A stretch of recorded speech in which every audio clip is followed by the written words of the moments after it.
नमस्कार मित्रांनो, ditto मेमरीजच्या 90s golden इराच्या या भागात तुमचे स्वागत आहे. डिट्टो मेमरी गोल्डन इरा सिरीजच्या या भागामध्ये आपण पाहणार आहोत सुप्रसिद्ध निर्माते, दिग्दर्शक आणि कलाकार व्ही शांताराम यांचा जीवनपट. शांताराम राजाराम वनकुद्रे उर्फ व्ही शांताराम हे भारतीय चित्रपटसृष्टीतलं सुवर्ण अक्षरांनी लिहिलं गेलेलं नाव. शांताराम बापू या नावाने ते ओळखले जात. निर्माता, दिग्दर्शक, अभिनेता अशा तिन्ही क्षेत्रात त्यांनी आपला खोल ठसा उमटवला.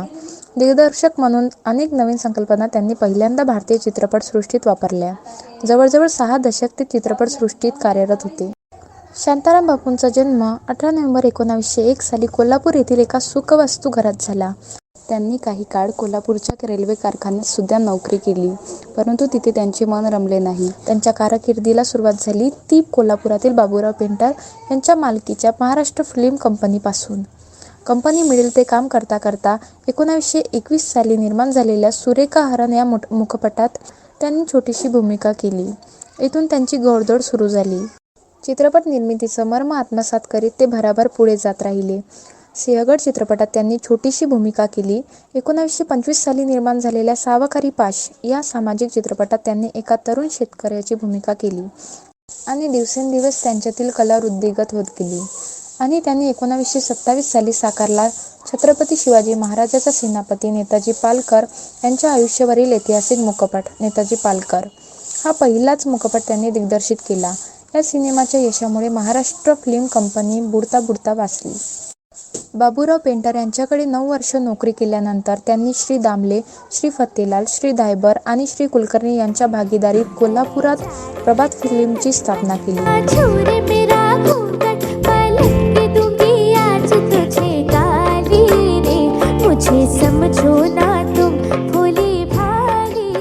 तेथे शांताराम बापूंना आपली कला विकसित करण्याचं पूर्ण स्वातंत्र्य मिळालं. गोपाळकृष्ण, राणी साहेबा, खुनी खंजर, उदयकाल असे एकापेक्षा एक सरस चित्रपट त्यांनी दिले. प्रभातचा पहिला मराठी बोलपट अयोध्येचा राजा 1932 साली प्रदर्शित झाला. यात दुर्गा खोटे यांनी तारामती आणि गोविंदराव टेंबे या संगीतकारांनी राजा हरिश्चंद्रची भूमिका साकारली होती. 1923 साली त्यांनी सैरंध्री हा भारतातला पहिला रंगीत चित्रपट काढण्याचं धाडस केलं, पण चित्रपटाच्या प्रिंट्स नीट डेव्हलप न झाल्यामुळे हा प्रयत्न फसला. प्रभातला खूप मोठे नुकसान सहन करावे लागले, पण त्यातून डगमगून न जाता शांताराम यांनी अमृत मंथनची निर्मिती केली. हा चित्रपट तुफान यशस्वी ठरला. त्यानंतरचा 1937 साली निर्मिलेला संत तुकाराम हा बोलपट भारतीय चित्रपटसृष्टीतला मैलाचा दगड ठरला.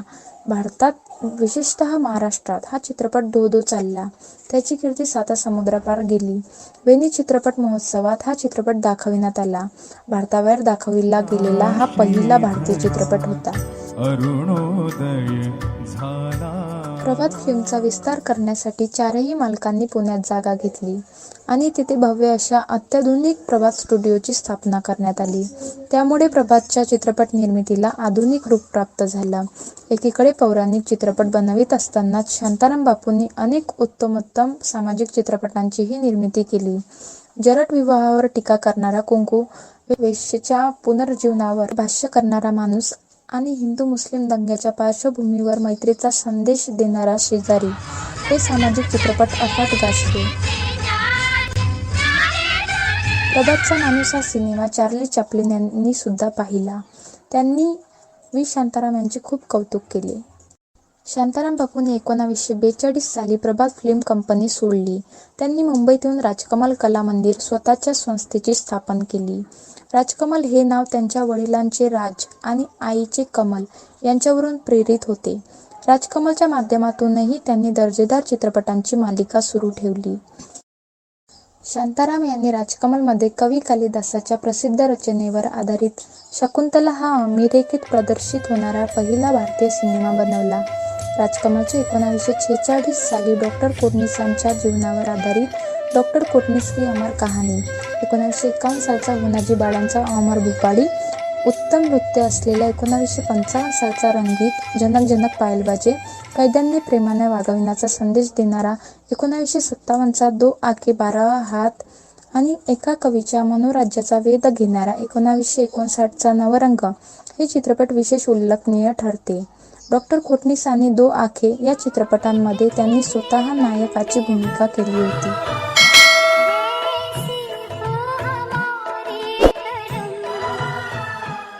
डॉक्टर श्रीराम लागू, संध्या आणि निळू फुले यांची प्रमुख भूमिका असलेला पिंजरा कुणाच्या लक्षात नाही. 1972चा पिंजरा या चित्रपटाने मराठी चित्रपटांच्या लोकप्रियतेचे सर्व उच्चांक मागे टाकले. पिंजरा मराठीतला पहिला संपूर्ण रंगीत चित्रपट होता.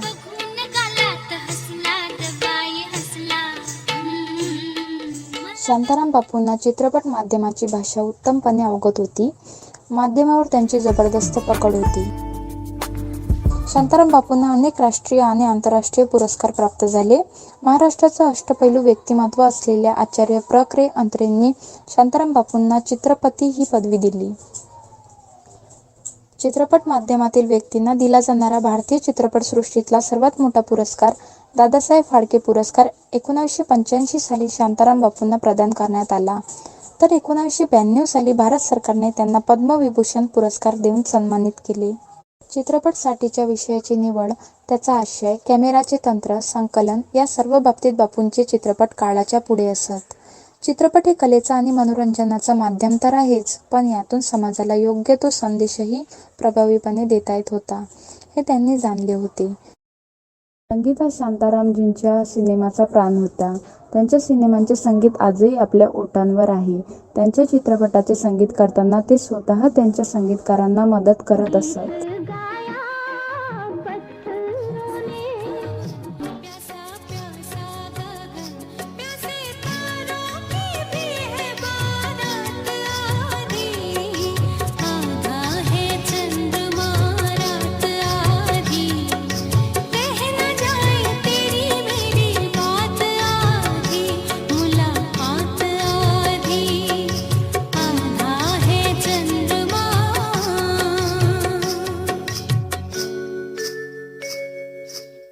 त्याच वर्षीच्या चंद्रसेनामध्ये त्यांनी पहिल्यांदा ट्रॉलीचा वापर केला.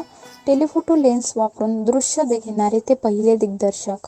भारतीय चित्रपटात पहिल्यांदा ॲनिमेशनचा वापर केला, तेही शांताराम बापूंनी. बॅकलिट प्रोजेक्शनचा वापर करणारे ते पहिले दिग्दर्शक. सतत नवनवीन प्रयोग करत त्यांनी भारतीय सिनेमाला एका वेगळ्या उंचीवर पोहोचवले. त्या काळी आजच्यासारखे कॉम्प्युटर सॉफ्टवेअर जनरेटेड इफेक्ट्स नव्हते. ऑन लोकेशन आपली कल्पकता आणि साधनसामग्रीचा वापर करून शांताराम अत्यंत अद्भुत इफेक्ट तयार करून ते वापरत असत. त्याला ते ट्रिक सीन म्हणायचे.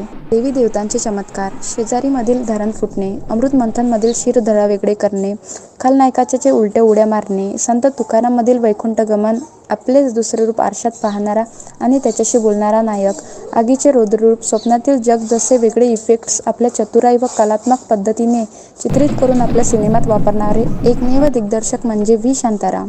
त्यांची कलात्मकता, नाविन्यपूर्ण सादरीकरणमुळे त्यांचे चित्रपट राष्ट्रीय तसेच आंतरराष्ट्रीय स्तरावर सुद्धा गाजले. शांताराम हे त्यांचा आत्मवृत्त मराठी आणि हिंदीमध्ये 1986 साली प्रकाशित झाला आहे. किरण शांताराम या त्यांच्या पुत्राने संजित नार्वेकर यांच्या लेखन सहकार्याने V. Shantaram the legacy of royal lords हे चरित्रही प्रकाशित केलं आहे. शांताराम बापूंनी 3 विवाह केले. त्यांच्या पहिल्या पत्नीचे नाव विमल, दुसरी जयश्री आणि तिसरी संध्या होत्या. जयश्रीला किरण हा मुलगा होता आणि राजश्री ही मुलगी. संध्या यांना प्रभात कुमार हा मुलगा आणि मधुरा पंडित ही मुलगी अशी अपत्ये आहेत. अशा या महान दिग्दर्शकाचे 30 ऑक्टोबर 1990 साली वयाच्या 89व्या वर्षी मुंबईत निधन झाले.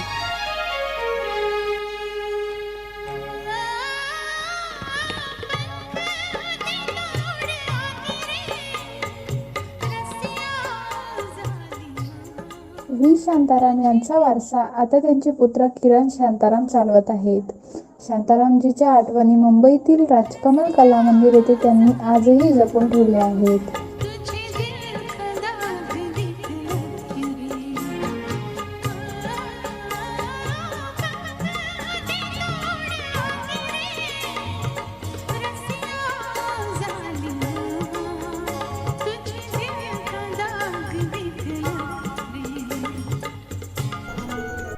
गोल्डन इरा सिरीजचा हा एपिसोड्स आवडला असेल तर व्हिडिओला लाईक करा, शेअर करा आणि सबस्क्राईब करा आमचं यूट्यूब चॅनल.